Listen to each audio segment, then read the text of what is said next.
Shri Venkateswara gold తాకట్టులో ఉన్న మీ బంగారాన్ని విడిపించి కొనబడును.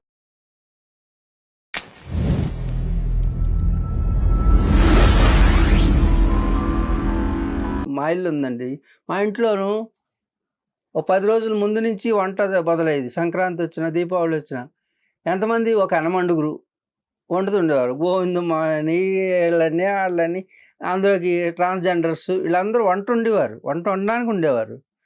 పెద్ద పెద్ద గుండుగులతోటి ఎప్పుడూ నూనె మరుగుతుంటే పోకండ్లని, అరిసెలని, చే జంతికలని, బూరెలని ఎన్ని వందలో గంపలు గంపలు వండుతుంటే మేము చూస్తుండేవాళ్ళం. ఈ 3 రోజుల ముందు నుంచి వండిన తర్వాత చాకలికి 500 బూరి, 100 పోకండ్లు, ఇలా అరిసెలు ఇన్ని అని. అంతకి మా కోసం కాదవి.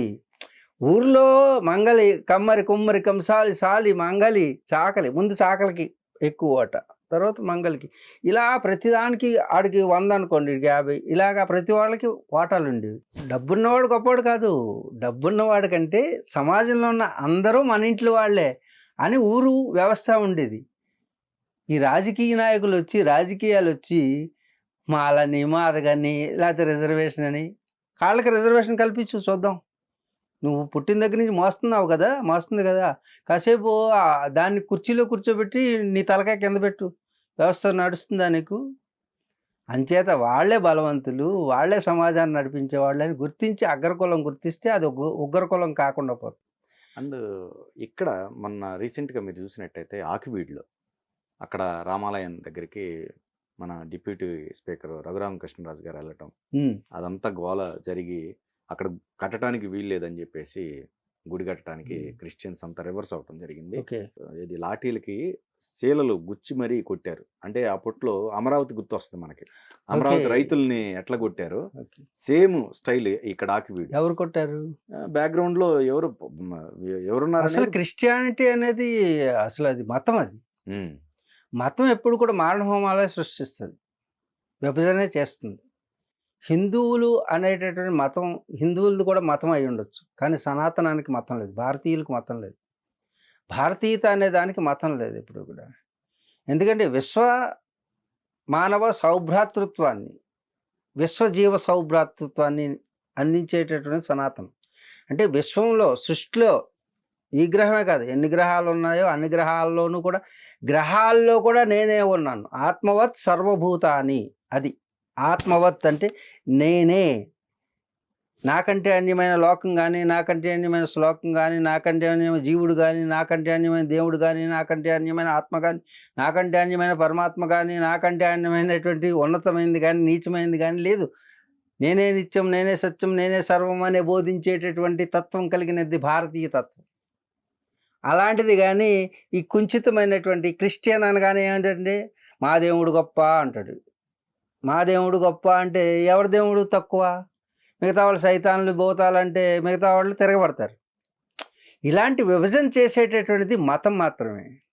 అంటే మతం అంటే ఒకరి అభిమతాన్ని ఒక గ్రూప్ ఆఫ్ పీపుల్ ఫాలో అయితే అది మతం అవుతుంది.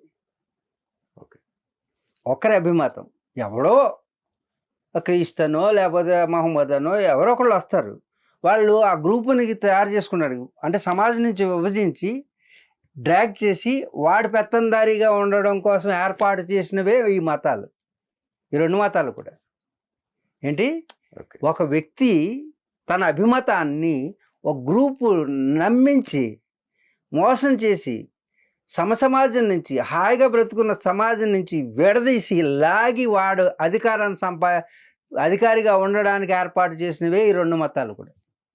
దాంట్లో ఓకే, దాంట్లో కూడా ధార్మిక. ఇప్పుడు ఖుమైనీ ఉన్నాడు, ఆయన కూడా ఆర్యన్.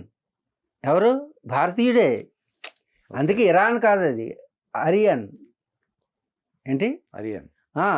ఇరాన్ యుద్ధం సాగుతుందంటే దాంట్లో కూడా ధర్మమేవ జయితే, ఇస్లామే జయిస్తుంది అనుకోండి. ధర్మం ఎక్కడుంటే అక్కడ జయిస్తుంది, అంతే. ధర్మమేవ జయితే, యతో ధర్మ తత్వ విద్య. ఎక్కడ ధర్మం ఉంటుందో అదే విజయం సాధిస్తుంది. మీరు తాత్కాలికంగా ఓడిపోయినా పెద్దగా ఏం లేదు.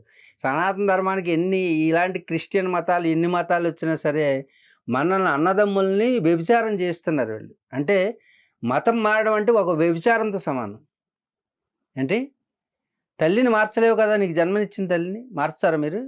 నా తల్లి ఇది కాదు, ఆ డ్రెస్సు గౌను వేసుకుని లిప్స్టిక్ వేసుకున్న ఆవిడ గొప్పగా ఉంది, ఆవిడ తల్లి అంటారా మీరు? ఎవరైనా అనగలుగుతారా?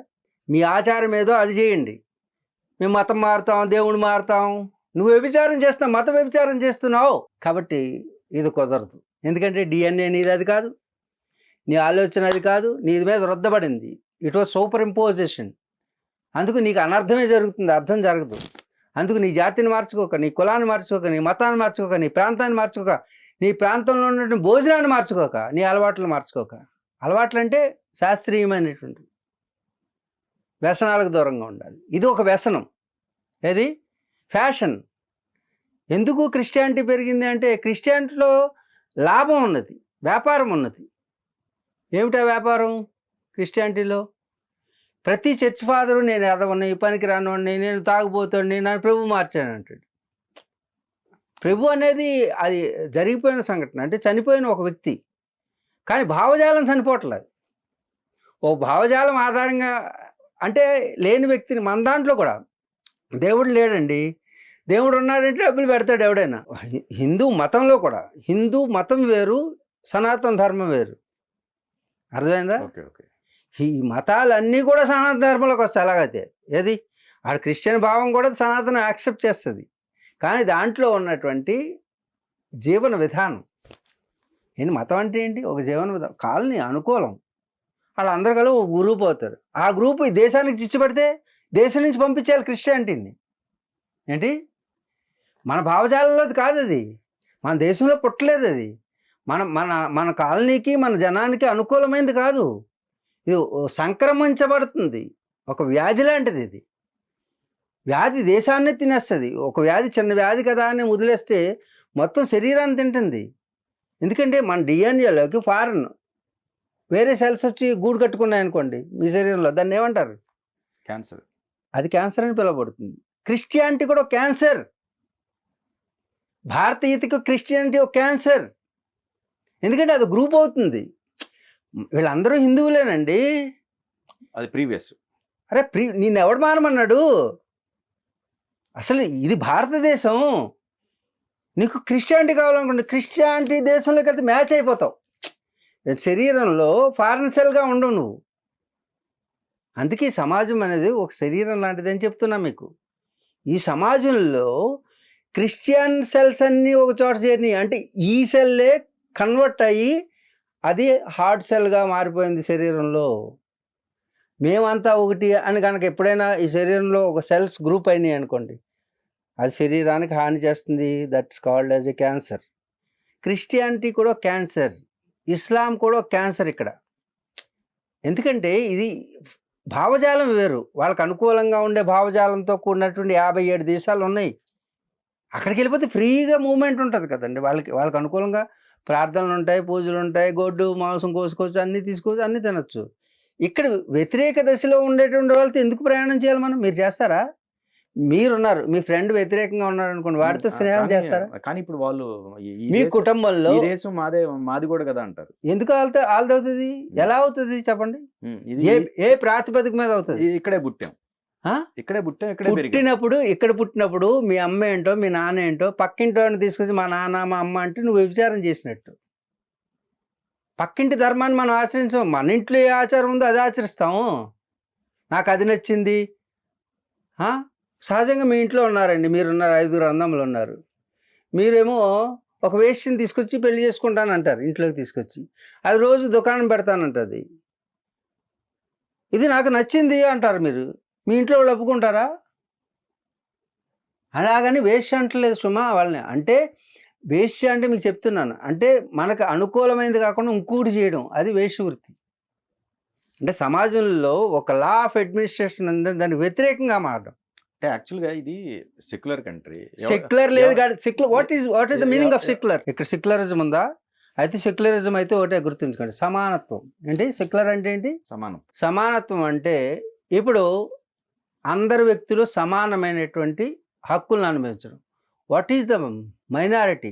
What is reservation? వాడికేమో అల్పసంఖ్యాకుడట, నా దేశంలో ఉన్నవాడికి నేను కట్టేటటువంటిది నీకు ఇచ్చేయాలా? నా నా ఇంట్లోది మీకు ఇవ్వాలి, మీరు ఎదురు తిరుగుతానికి మీకు బలం ఇవ్వాలి. ఇది సెక్యులారిటీ ఎలా అయింది? మీరు చెప్పే సెక్యులరిజం ఎక్కడుంది? అంటే అతను పేదవాడిగా ఉన్నాడు కాబట్టి అతనికి- పేదవాడు నీ నీ యొక్క గుణకర్మ విభాగ సహా